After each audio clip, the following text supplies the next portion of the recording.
It's a lot of responsibility, and you are dealing with people's livelihoods. When you're working with your clients, they're not doing this for fun. It's their business. And they've got a mortgage and, spouse and kids and all that stuff too.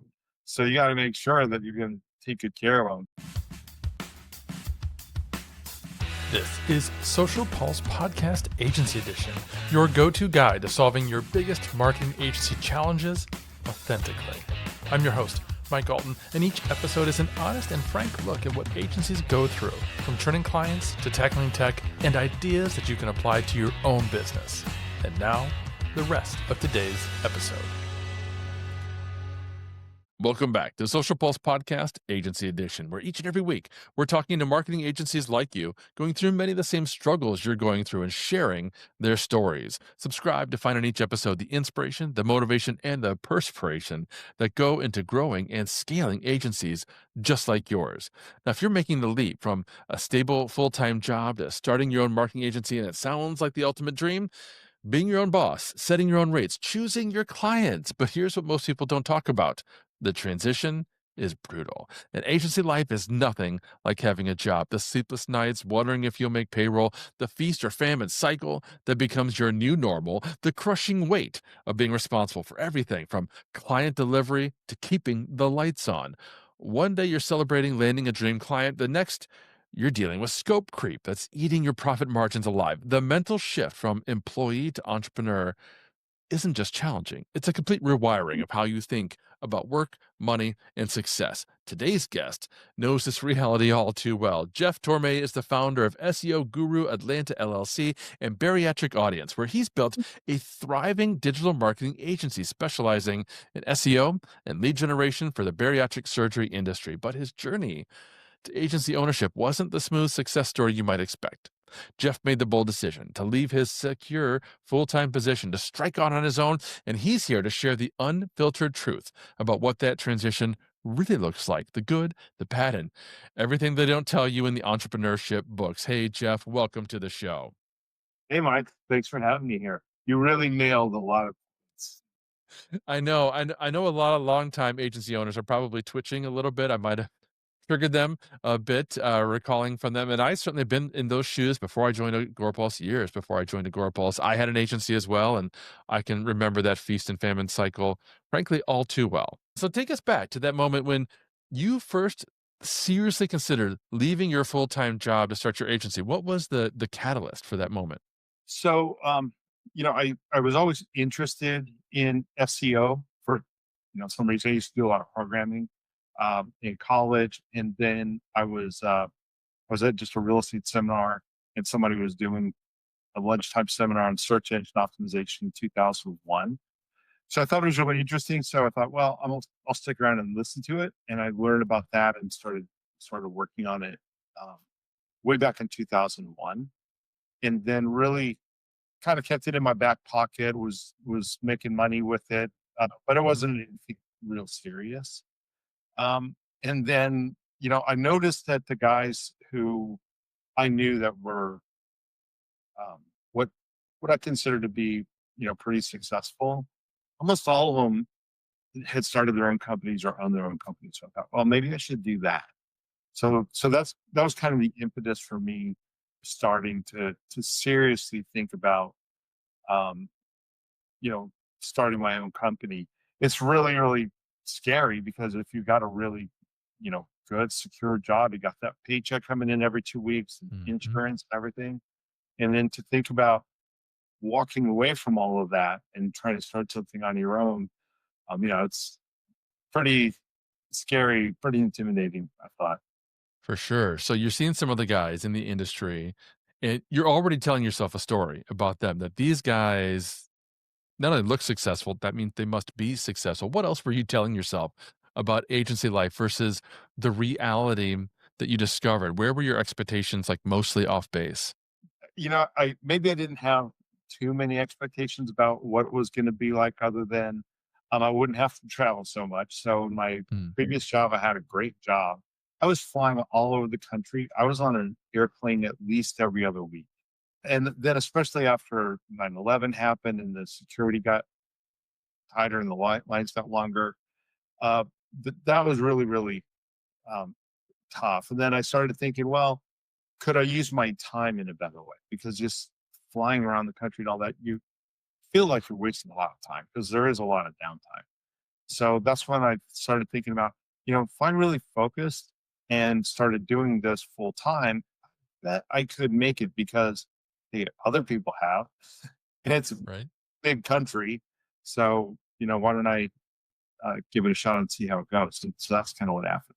Got it. So let's talk about that financial roller coaster. How do you prepare, or how did you prepare for that income uncertainty? And what surprised you most about managing cash flow as an agency owner? Okay. Yeah. So it was really kind of a big leap of faith, but I did have a number of um, clients. So I had gone to some networking meetings and built up some clients and then gotten a couple of pretty nice sized ones to the point where I was pretty much at my current income, at my old income. And at that point, I didn't have like, a huge amount of money in the bank to finance this thing. I basically was going to bootstrap it. So I needed to make sure that, okay, I think I can cover my bills every month, feed the kids, all that kind of stuff, pay the mortgage. Mhm. And then I just had to finally one day, step away and then devote myself totally to it so that I could, stay financially solvent. And it was the one of the things that scared me the most as being a new agency owner was, like around the holidays or the summer. Are people just gonna like stop paying over the holidays because they can't afford it over the holidays? Um, that never happened at all. So the thing I found that was really nice was that if you're doing a good job and you have a relationship with these people, that they like you and they want to have their business grow and they're going to depend on you. So that was kind of a really, um, I guess, comforting thing that I felt like I wasn't going to just suddenly lose all my clients. So that was good. And then the other thing is, um, I used to be in real estate, Mike. And the thing about real estate is real estate is a cash monster. I did investment in real estate, which was it's a great business. You can make a lot of money. You can also go through huge amounts of cash. One of the things I noticed about this was I didn't have to have so much overhead, which is I think what causes this to be a low barrier to entry. So many people want to try to get Yeah. into it. Um, and then once you get into it, you realize it's kind of harder than it looks to make sure that you keep all those clients happy, to deliver, to do the reporting, and then to grow your business. There's definitely some fantastic points that you just raised. The first, I think, that's really critical is if those of you listening, some of you are thinking about starting an agency, you've got to make sure that if possible, you're already starting to do some agency work while you still have that comfort zone of a full-time job, right? You're starting to bring in clients, you're starting to lay the groundwork. Ideally, you get to the point where, like Jeff just said, he was making enough from his part-time clients to equal what he was making from his full-time job, which is really fantastic. It's also one of the sexy, appealing parts about agencies. You know that there's less of a ceiling, or there's a greater ceiling, I should say, in terms of income, and then you can go full-time and start to bring on staff and really scale and expand. So I love that you had that approach. That's fantastic.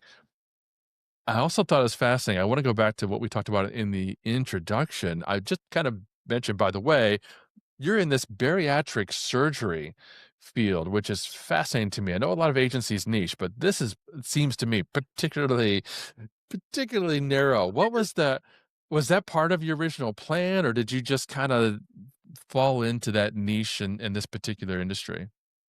Yeah, that was really funny. I was going to these BNI networking meetings that just try to scare up some business, which is, generally you don't get a lot from those, but I did get some, and I got some really good ones. And one of the guys who was in there uh, talked to me afterwards, and he said, "Hey, let's get together and chat." And he was telling me about how he had built some specialty products for like managing the patient journey once they're in a doctor's office, and he was focused on bariatric surgery. I didn't even know what bariatric surgery was. And he's like, "Oh yeah, it's a niche, but there's a lot of it going on out there." And at the time, I was starting to learn about using big data and buying data, and then using that data for ads, essentially. And so I said, "Well, this sounds like a great niche to try using big data to reach that market because it's not that easy to reach. You know, if you're trying to reach people that are morbidly obese, it's not in their Facebook profile, right? Yeah. It's that's just data that's not generally available. So we ended up buying big data and using those in those campaigns, and it worked out really well. But basically, I was introduced to that whole market by somebody else, and then they were just basically bringing me into a whole bunch of accounts that needed marketing help. I love that so much. First of all, it's a variation on a fairly common theme, which is that almost everybody starts off as doing, marketing, freelance marketing, even agency work on a general basis, and then they discover or land, or maybe they tend to focus on a particular niche. That's what you need to do, folks. You need to be specializing in very specific niches. One of my great friends, Andrew Davis, who's a speaker, he talks about this from a speaking perspective, but it's true for everybody else. Pick a niche that you're familiar with, and then you can speak the language to those business owners and those employees. You're just so much more familiar with them. Obviously now, you know so much more about the bariatric surgery industry than I do. And if you were talking to a prospect, you know what their pain points are. So Andrew talks about, finding a niche like this. And then if you want to, you could expand into what he calls fractals, which are like complementary niches. Maybe there are other areas of surgery. Maybe they're businesses that are in that same niche, but they're serving that niche. It's just a fantastic way to go. And the other really critical point that you mentioned was you were going to networking events and you were open to these opportunities. Folks, if you're struggling to get business, go to networking events, go to other kinds of events, network with people, create a mastermind group, and be open to the opportunities that other folks can give you. But I'm wondering, because that's very different from what you were doing as a full-time employee. That sounds like a mental shift. Was it the biggest mental shift? Were there other mental shifts that you had to make going from employee to agency owner? That sounds like a really psychological transition. Yeah, it's just a little bit stressful. Um, the thing about it when you decide to do this on your own is if you're successful, you get all the credit. And if you fail, you get all the blame Yeah. because there's really nothing out there stopping you. There's a lot of successful people, there's a lot of people that are failures, and it just depends on what they did and the actions that they took. So I think one of the mental things that I had to focus on is just making sure that I had the right um, that I was in the right mental state. So one of the things about that is there's a lot of people that like I was sort of a junkie and took all kinds of courses from countless different people and listened to videos and everything in the world to educate myself. So that was really, really helpful. And then when I decided to start going to this full time, I had to just keep remembering what I had learned and apply what I learned. So that's one of the most important things. Apply what you've learned. Um, because it's one thing to pay money and take classes and listen to podcasts and stuff like that. But if you're not going to take action and actually implement some of those things and stay focused on those, it can be a little bit of a waste of time. And like in my case, I was realizing I had all the knowledge, I had all the information. I had to just pull it out of my brain and start implementing it. So that was the huge mental shift for me was to um, instead of intaking so much information, I had to now start outputting all of the work. And it's not bad work. I mean, you don't get blisters on your fingers, but it's a lot of mental work. It's a very can be a mentally draining, um, job to do. Yeah, that is fantastic advice. Folks, we're talking with Jeff Tormey about a shift that many of you might be considering or going through now, taking the leap from employee to agency owner in a moment. We're going to talk about that moment we've all faced, doubting our decision. But first, let's make sure you've got the right tools in place to help your clients and you do great work.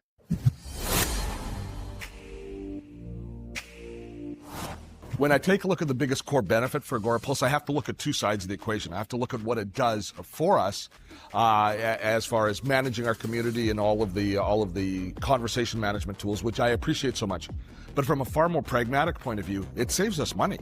It saves us a lot of money because of the productivity features that are built in with how it manages those conversations. We don't waste time. We're efficient. Agorapulse allows me to get through all my messages and my replies really quickly. That's probably the number one reason for me wanting to use the tool. It saves so much time. A big draw for me with Agorapulse was the ability to manage my YouTube comments. That is a huge feature for me, and here's why. Because up until then, I basically would have to go into my social media manager system to do everything there, and then I'd have to log out, go back into YouTube, and do the same thing there. Now, when you are managing multiple clients, this becomes a huge waste of time, right? And what we want to do is streamline that efficiency. So we can log into one website now. We can manage all of our major social profiles there, and we're able to serve our clients with more clarity and purpose. They worked with us, they helped train us on how to get everything up and going, and we were able to cancel out all the other tools that we didn't need anymore. So it saved us a lot of time and a lot of headache for my team members, as they're, now they only have one tool that they can maximize their clients in. So Jeff, tell us about a time in those early days where maybe you just seriously questioned whether you'd made the right decision, and how did you push through that moment? Yeah, so I don't think I ever really doubted myself too much because I had thought about doing a lot of different things. Like I said, I was doing investment real estate, and then started doing this. And then I guess I figured that I didn't really have any doubts because I thought that if I was just, paid attention to what I was doing and had a plan, and got good advice and got help, that I would be able to push through. So when I would get stuck, and I did get stuck, definitely. I got stuck where I wasn't closing enough deals. My close rate got really low. That was kind of a scary moment. And then I think most agency owners wonder, well, am I charging too much? Am I charging not enough? What's going on? So I did hire a business coach, paid him a lot of money, and he helped me tremendously. One of the very first things he did was help me get the pricing squared away, just to make it a lot easier, a lot simpler. It's like people don't like complex; they want easy. So just give them, 3 choices. So just doing things like that. And when I feel like I got stuck, getting some coaching. I've taken a lot of different courses. There's a lot of great guys online that have got different products to train you on how to do things, and I bought a lot of them.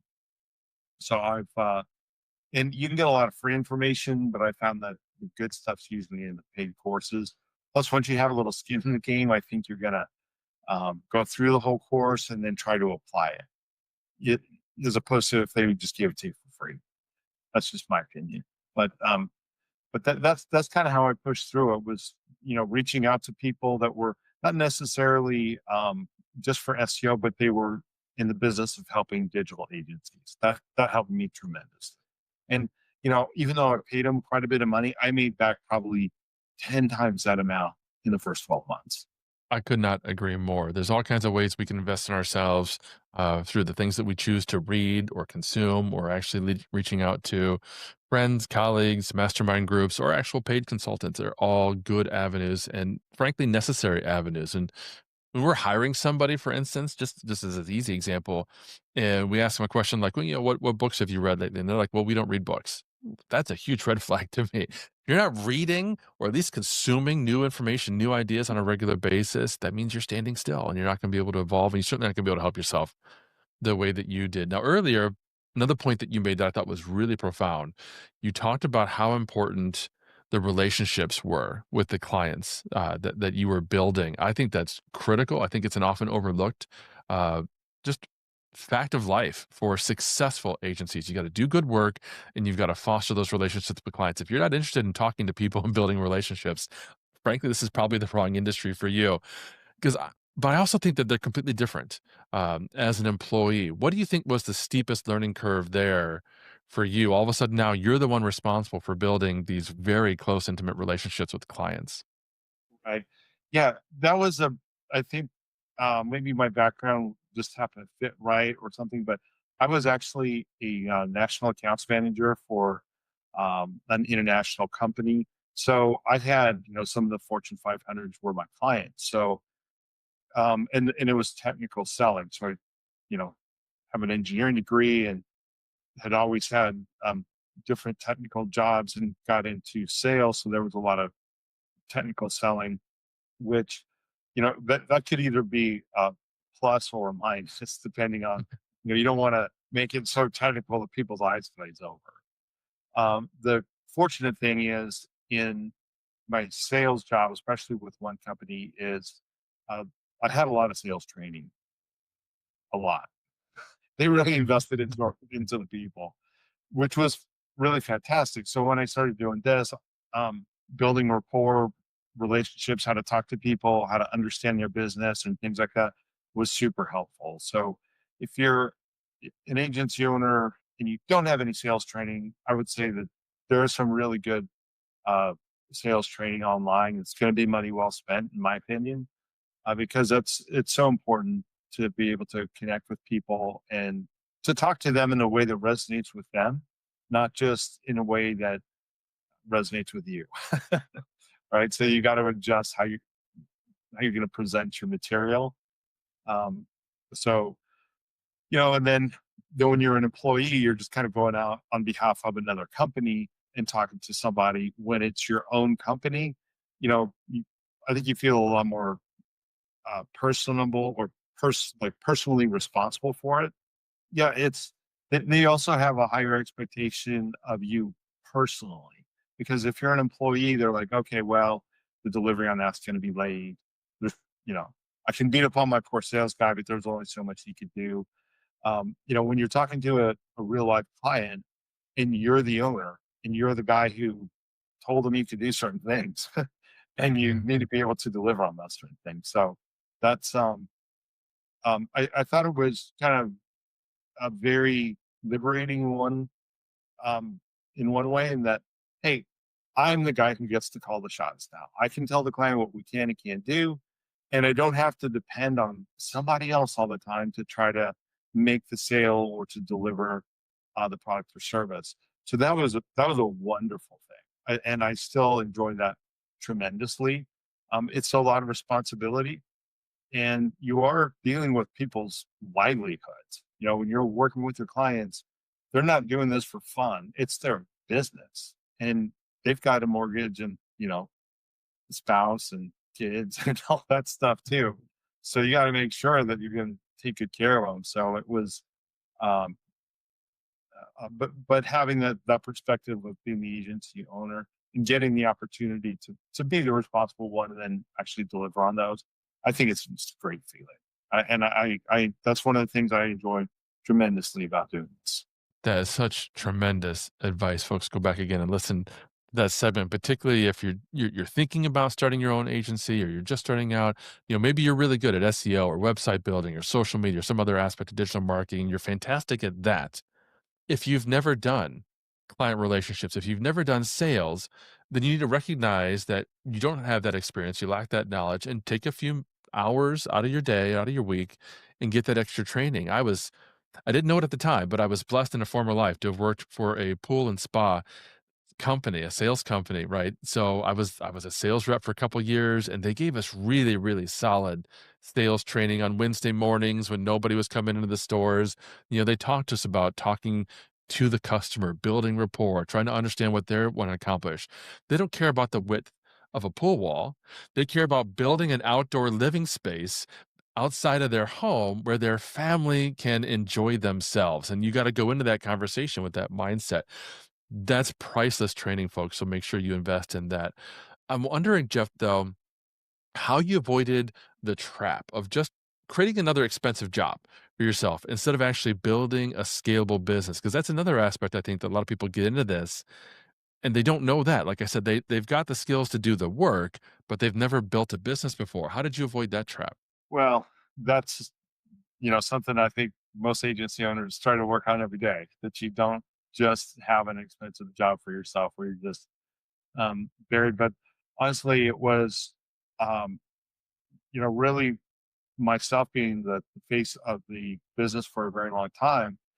And then, to scale, and I always kind of said, well, geez, do I really want to have employees? Because I've managed people before and not necessarily crazy about that, but finally got to the point where, hey, if you're going to grow, you have to hire more what we call project managers or client facing people. My SEO team was not so difficult to grow that, but what I really did was look for people that I thought were going to be a good fit for our culture. And our culture is, I think we just try to be very respectful of people's businesses. We try to bring energy to what we're doing.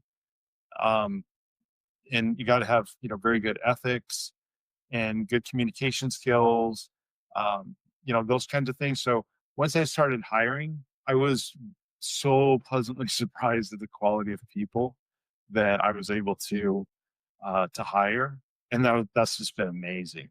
Because at that point, then it's not me just doing everything, and then once I get them trained, and a lot of the training is just kind of throughout the day. Not everything's a formal training session, but just being able to get some really, really high quality people has made a really, really big difference. And I did have some people that were virtual that were around the country, but now that team is mostly in Atlanta, even though we have clients all over the country. But just being able to get really good quality people, that was not easy. I had to go through so many resumes and interview so many people. But when I found the right people, that made just all the difference in the world. And then, as far as not just giving yourself another job, you have to be able to manage the work. So you have to get some systems in place so that the work's not managing you. So you've got to be able to control that. So you could use any kind of project management thing that you want, Monday, or there's a bunch of outfits. It doesn't really matter which one you use as long as you use it. And then once you can start to delegate tasks to different people through a platform, so that your work can be tracked, and it's just going to be a whole lot more, manageable, right? So there's going to be certain deliverables. You can see what people are working on, and then the work can start to flow, and it doesn't all have to flow through me. That's the biggest thing. Yeah, that's huge. So you've got a CMS platform or an agency management platform. Are you using any particular framework to structure your agency overall, in terms of like business operations and who reports to who, that sort of thing? So we do like to use Teamwork, which is just another project management platform. Yeah. We actually use a couple of them. We also use Monday for like the social media stuff. We'll use Monday, which is also a good platform. Teamwork seems to suit us better on the SEO and web development side a little bit better. So those are two tools that we really like. Then of course we're on Teams all day, every day. Right. Well, Jeff, this has been absolutely fascinating. I know folks are really going to appreciate listening to this and learning from your experience and taking a lot of your advice to heart. If they've got questions for you or they want to reach out for more information, where should they go? You can reach me at SEO Guru Atlanta, and I'd be happy to chat. We can either set up a Zoom call or some phone. Terrific. Well, thank you, Jeff. Thank all of you for listening. We will, of course, have all of Jeff's links in the show notes below. But that's all the time we've got for today, friends. Don't forget to find Social Pulse Podcast Agency Edition on Apple and drop us a review. Let me know what you thought. Until next time. Thank you for listening to another episode of Social Pulse Podcast Agency Edition, hosted by Mike Alton and powered by AgoraPulse, the #1 rated social media management solution, which you can learn more about at agorapulse.com. If you enjoyed this episode, please subscribe on your favorite podcast player and be sure to leave us a review. Your feedback is important to us.